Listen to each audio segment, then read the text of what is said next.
reading this morning, we're talking about privacy, is from 1984 by George Orwell.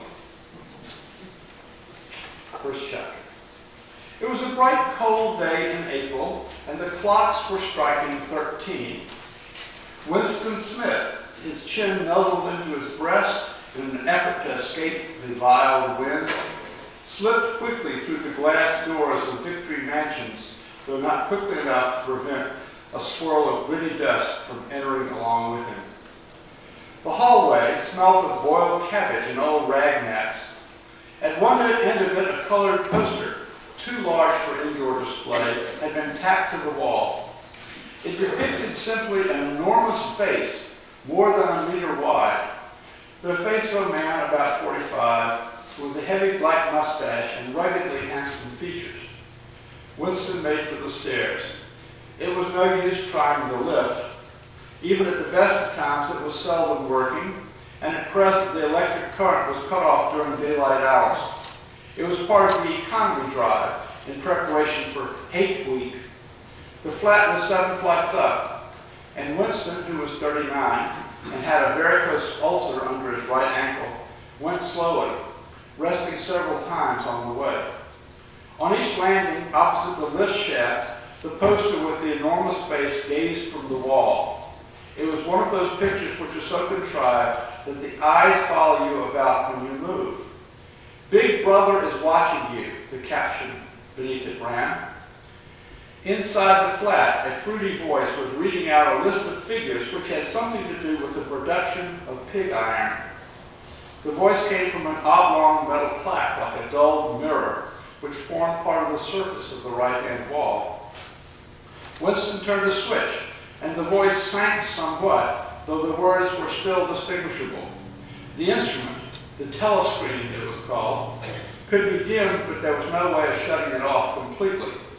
He moved over to the window, a smallish, frail figure, the meagerness of his body merely emphasized by the blue overalls which were the uniform of his party. His hair was very fair, his face naturally sanguine, his skin roughened by coarse soap and blunt razor blades and the cold of the winter that had just ended. Outside, even through the shut window pane, the world looked cold. In the far distance, a helicopter skimmed down between the roofs, hovering for an instant like a bluebottle, and darted away again with a curving flight. It was the police patrol, snooping into people's windows. The patrols did not matter, however. Only the thought police mattered.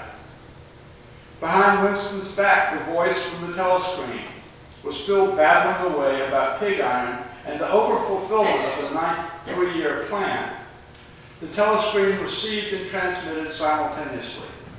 Any sound that Winston made above the level of a very low whisper would be picked up by it. Moreover, so long as he remained within the field of vision which the metal plaque commanded, he could be seen as well as heard. There was, of course, no way of knowing whether you were being watched at any given moment. How often, or on what system, the thought police plugged in on any individual wire was guesswork. It was even conceivable that they watched everybody all the time.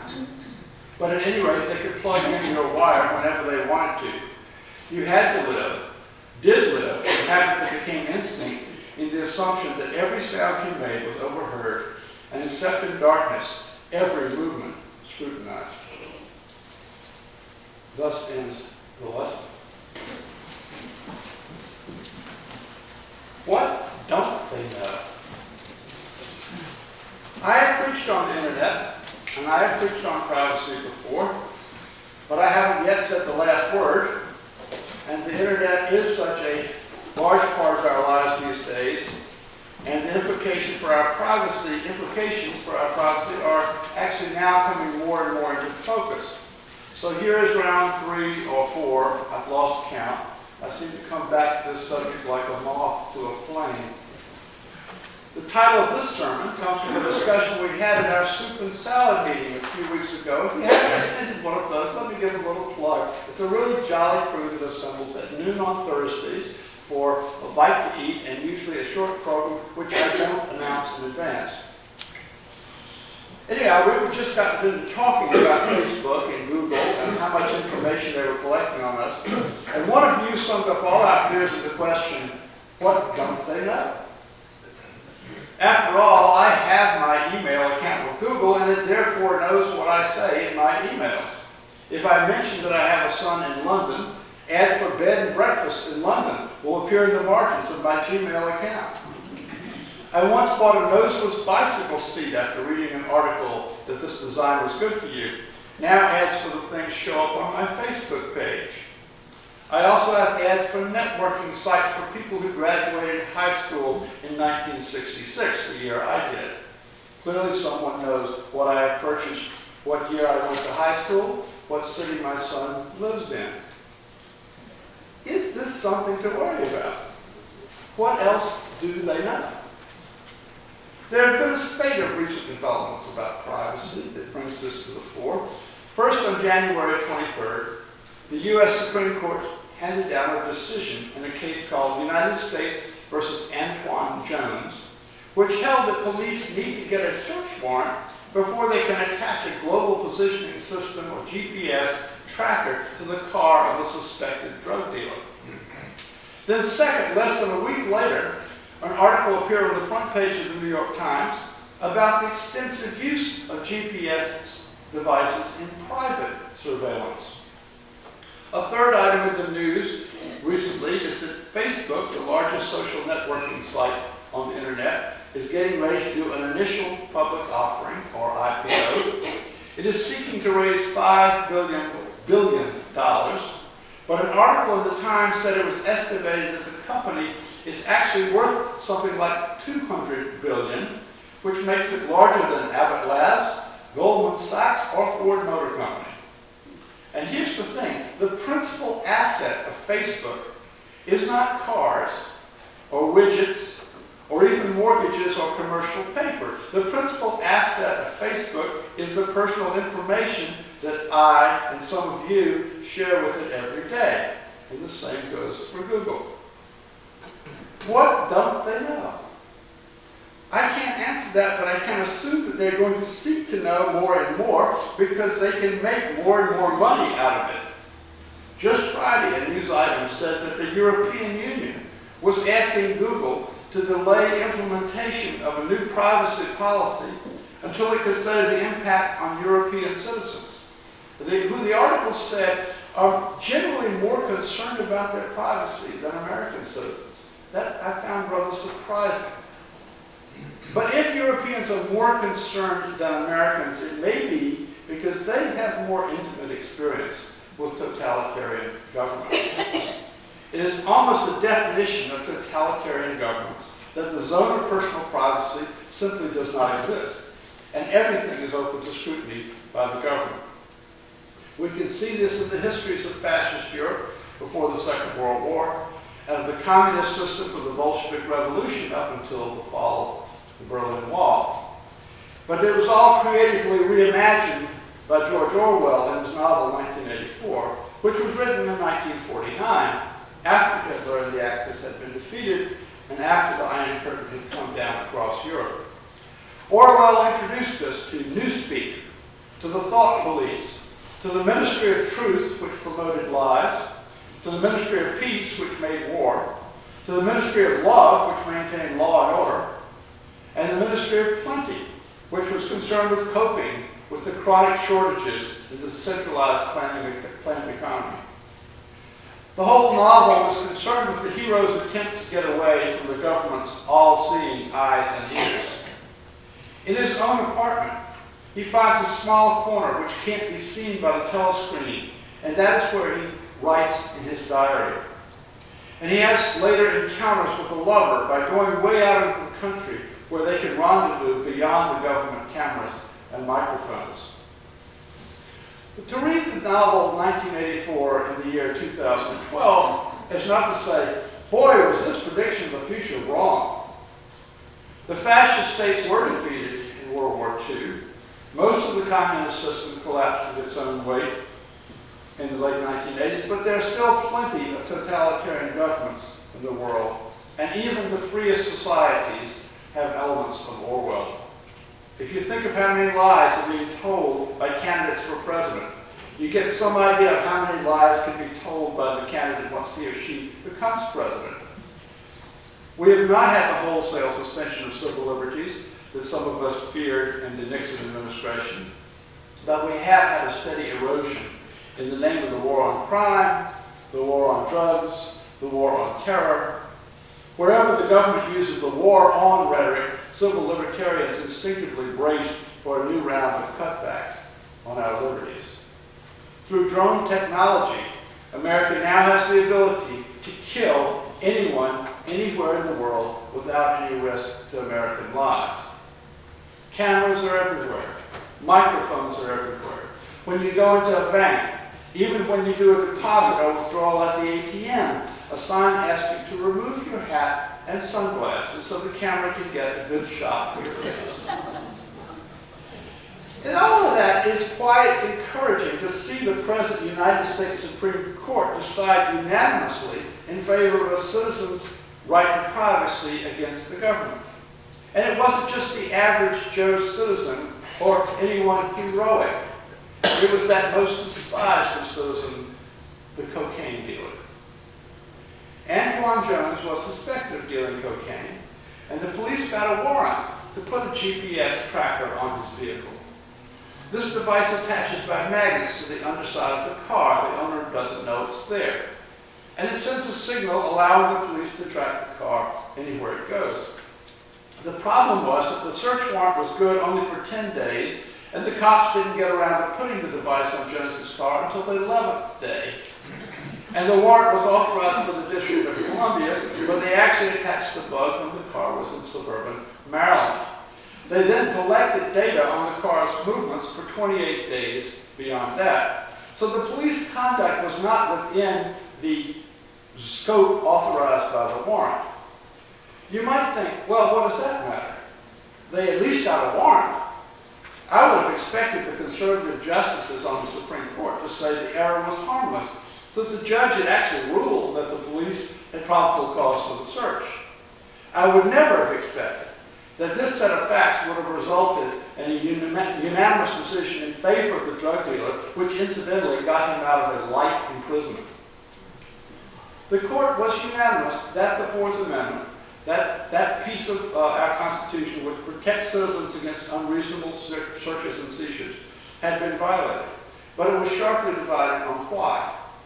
The conservative majority held that it was because the placement of the GPS tracker without the defendant's knowledge or consent amounted to a trespass on the defendant's car. Now, I go a little bit into arcana here. Trespass is almost the original tort or civil wrong. It goes back for 600 or 700 years in English common law. And for a long time, it was held that unless there was a trespass, there was no violation of the right to privacy. Some of you may have seen the recent Ken Burns film on Prohibition. A few minutes of that film were devoted to the Olmstead case in 1928, where the government prosecuted a notorious Chicago bootlegger by using evidence gained by wiretaps, which had been placed on phone lines outside the bootlegger's residence. The issue was whether this wiretap violated the Fourth Amendment's ban on unreasonable searches and seizures. When the case reached the Supreme Court, a majority held that the Fourth Amendment was not violated and the conviction could stand because the police had not physically trespassed on the defendant's residence. Remember, they had put the wiretaps outside the home. But the Olmstead case is important in the annals of law because of the dissent. Justice Louis Brandeis, the father of both the constitutional and the common law right to privacy, and of course a summer resident of Chatham for many years, dissented. And his dissent pointed the way for the future development of law. Here's what Justice Brandeis said. The makers of our Constitution undertook to secure conditions favorable to the pursuit of happiness. They recognized the significance of man's spiritual nature, of his feelings, and of his intellect. They knew that only a part of the pain, pleasure, and satisfactions of life are to be found in material things. They sought to protect Americans in their beliefs, their thoughts, their emotions, and their sensations They conferred, as against the government, the right to be let alone, the most comprehensive of rights and the right most valued by civilized men. The right to be let alone. Brandeis wrote these words in 1928. In the 1960s, the Supreme Court came around to his view and held that a Fourth Amendment violation did not require a trespass, but instead could be found where the government invaded any zone where a citizen had, quote, a reasonable expectation of privacy.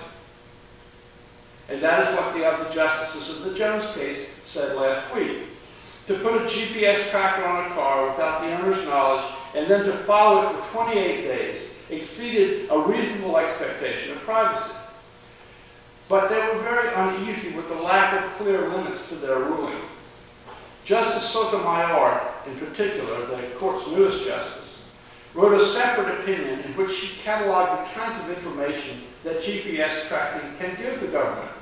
Quote, GPS monitoring generates a precise, comprehensive record of a person's public movements that reflects a wealth of detail about her familial, political, professional, religious, and sexual associations. Disclosed in GPS data will be trips, the indisputably private nature of which takes little imagination to conjecture. Trips to the psychiatrist, the plastic surgeon, the abortion clinic, the AIDS treatment center, the strip club, the criminal defense attorney, the by-the-hour motel, the union meeting, the mosque, synagogue or church, the gay bar, and on and on. The government can store such records and efficiently mine them for information years into the future. And because GPS monitoring is cheap in comparison to conventional surveillance techniques, and by design proceeds surreptitiously, it evades the ordinary checks that constrain abusive law enforcement practices, namely limited police resources and community hostility. The opinion of Justice Sotomayor. The justices in this group did not enunciate a clear rule for how much GPS surveillance was unreasonable. They just said that 28 days here was too much. But the most important thing to come out of it was that the GPS surveillance does constitute a search, and police will have to get a warrant before attaching a tracker to a car. So we who care about privacy can take some comfort in the fact that there are still legal limits to how the government goes about collecting information. These limits, however, do not apply to private parties. While the court was clamping down on the use of GPS devices by law enforcement, the New York Times was reporting that their use in the private marketplace was booming. Private detectives were planting them readily on the cars that they were hired to surveil. And many suspicious spouses were bypassing the detectives and planting them themselves. For it is expensive to keep a private detective out on surveillance for days at a time. Once you pay for the GPS tracker, it costs nothing to check on the computer analysis of where the car has been. And the devices are not just used by suspicious spouses. The article said parents are using GPS trackers to keep up with their teenagers. And caretakers are using them to keep up with demented patients. My new smartphone has a GPS device, which it uses to tell where it is so that it can tell me all kinds of information based on that location, such as where the nearest pizza joint or Thai restaurant is. I'll give you a demonstration. It has a genie. The Apple phone comes with a genie called Siri. And you hold down the button. She says, "What can I help you with?" And you say, "Find nearest Thai restaurant." And she comes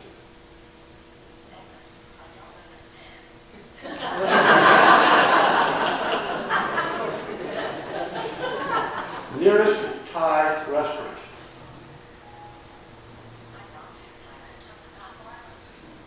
So I have a list of 2 Thai restaurants. One is 7.6 miles and one is 9.6 miles from me. This is by the phone knowing where it's located, where I'm located, and telling me where the nearest Thai restaurant is. Young. Now it bothers me somewhat that large corporations and maybe the police can find out where I am. But I guess I'm seduced into not worrying so much about that because of the convenience that this affords me at the consumer level. Have we reached 1984? Is Big Brother watching us all the time? Does it matter that it's corporate Big Brother rather than government Big Brother? That it speaks with a seductive woman's voice? Shouldn't I be worried if anybody that I didn't authorize to have knowledge of where I am 24/7? Yes, I am worried, but not all that worried. In part, I take comfort in the fact that wholesale, centralized government spying is still very expensive, though the technology has made the price come down quite a bit, as Justice Sotomayor has noted.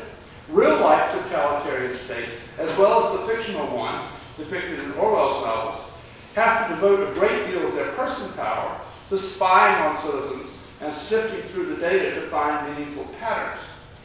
Centralized top-down economies were notoriously inefficient at supplying the needs of the people. For while they spent enormous resources trying to ferret out dissent, they spent very little on trying to figure out what people want to buy.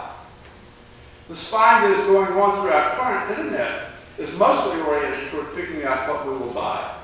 And it uses that information to allocate production in the free market system.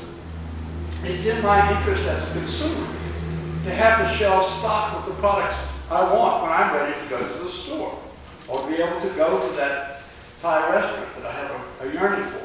I want them to know my preferences. What don't they know? Well, we need to be clear about what we mean by they and what we mean by know.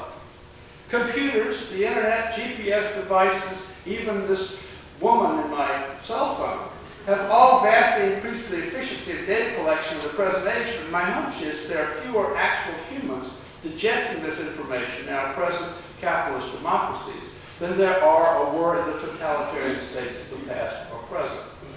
Unless you are unlucky enough to have come to the attention of someone in our great national security state, most of what is spying on you is not real people, but computer algorithms.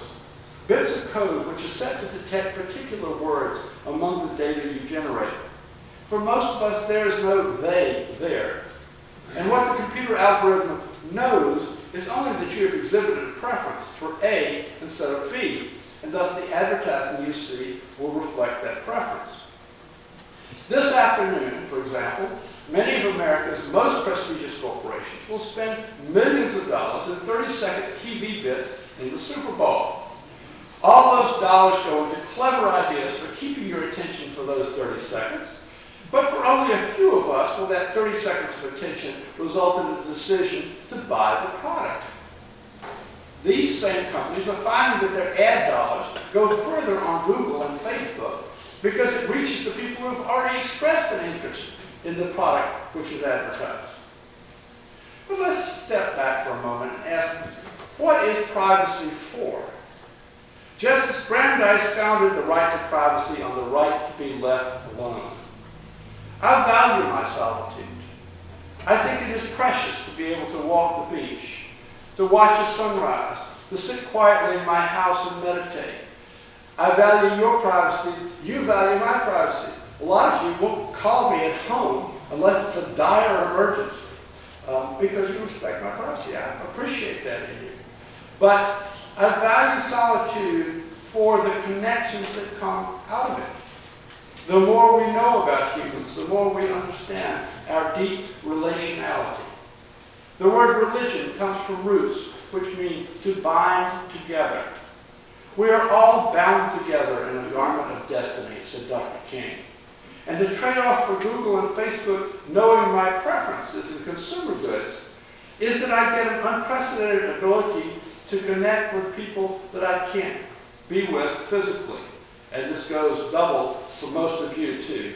Our grandchildren, our children, most of us live off the Cape, live in far distant places, and we wouldn't be in contact with them at all were it not for the internet.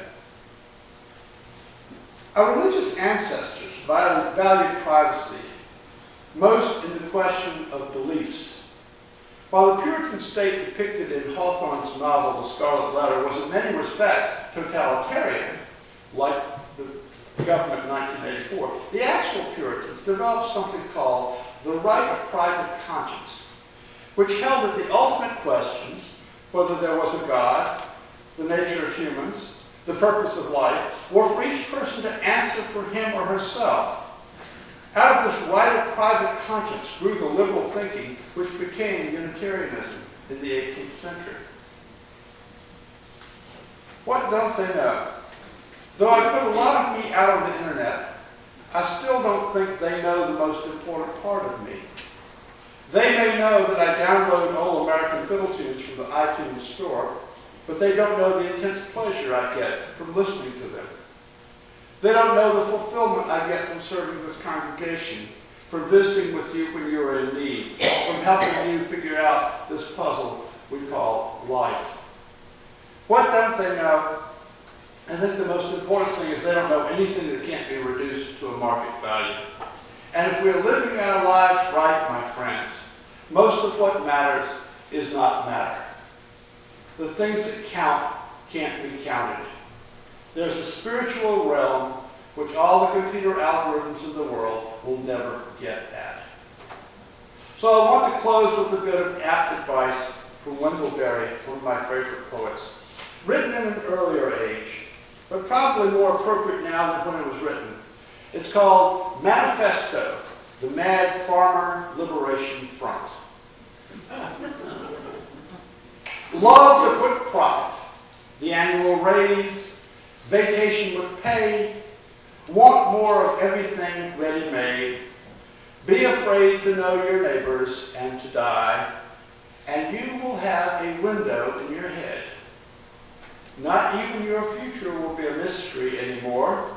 Your mind will be punched in a card and shut away in a little drawer. When they want you to buy something, they will call you. When they want you to die for profit, they will let you know. So friends, every day do something that won't compute. Love the Lord. Love the world. Work for nothing. Take all that you have and be poor. Love someone who does not deserve it. Denounce the government and embrace the flag. Hope to live in that free republic for which it stands. Give your approval to all you cannot understand. Praise ignorance, for what man has not encountered, he has not destroyed. Ask the questions that have no answers. Invest in the millennium. Plant sequoias. Say that your main crop is the forest that you did not plant, that you will not live to harvest. Say that the leaves are harvested when they have rotted into the mold. Call that prophet. Prophesy such returns. Put your faith in the 2 inches of humus that will build onto the trees every 1,000 years. Listen to carrion. Put your ear close and hear the faint chattering of the songs that are to come. Expect the end of the world. Laugh. Laughter is immeasurable. Be joyful though you have considered all the facts. So long as women do not go cheap for power, please women more than men. Ask yourself, will this satisfy a woman satisfied to bear a child? Will this disturb the sleep of a woman near to giving birth? Go with your love to the fields. Lie down in the shade. Rest your head in her lap. Swear allegiance to what is nighest to your thoughts. As soon as the generals and the politicos can predict the motions of your mind, lose it. Leave it as a sign to mark the false trail, the way you didn't go. Be like the fox who makes more tracks than necessary, some in the wrong direction. Practice resurrection.